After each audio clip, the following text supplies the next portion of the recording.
Araw, welcome to my vlog.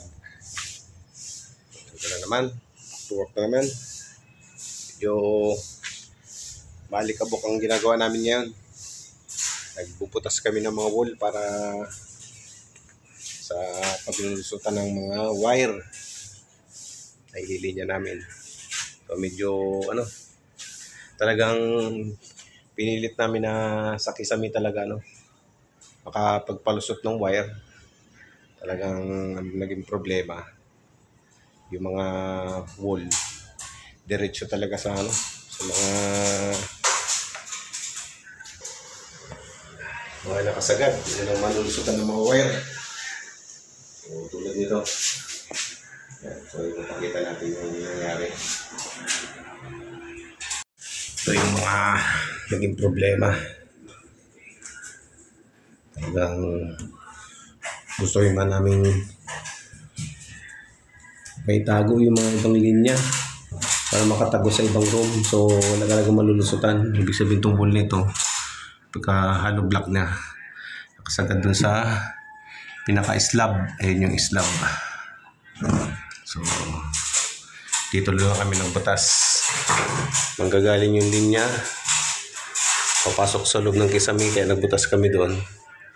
Akit na lang ng kisame, lusot dito, makarating dito, makapunta naman din sa kabilang kwarto.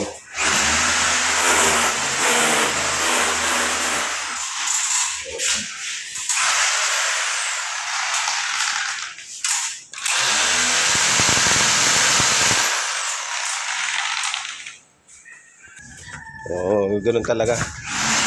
Pag finish na kasi ang mga bahay, at may mga panibagong lilinyahan, hindi talaga may iwasan tulad nito. Yung pipe na nilayout namin,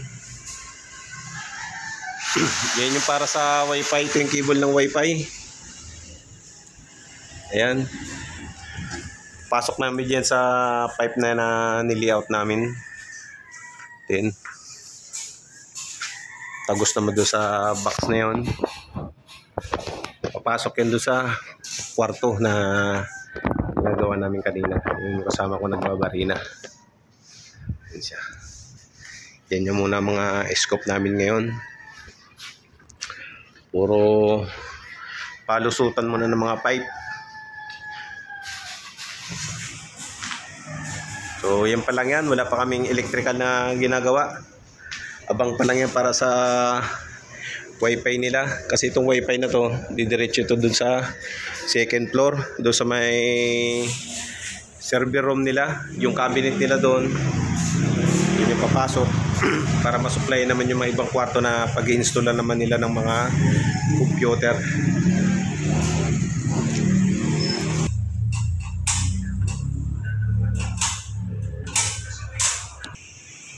So halos yun pala yung nagagawa namin sa loob ng pangalawang araw namin yung gumagawa. So kahapon ito yung natapos namin. Then nagsurvey pa kami doon sa ibang area na pwede namin paglulusutan mga linya.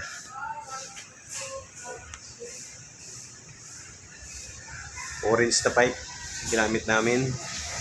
Pero ano naman yan, pipinturahan namin yan kasi hindi naman pwedeng ganyan siya.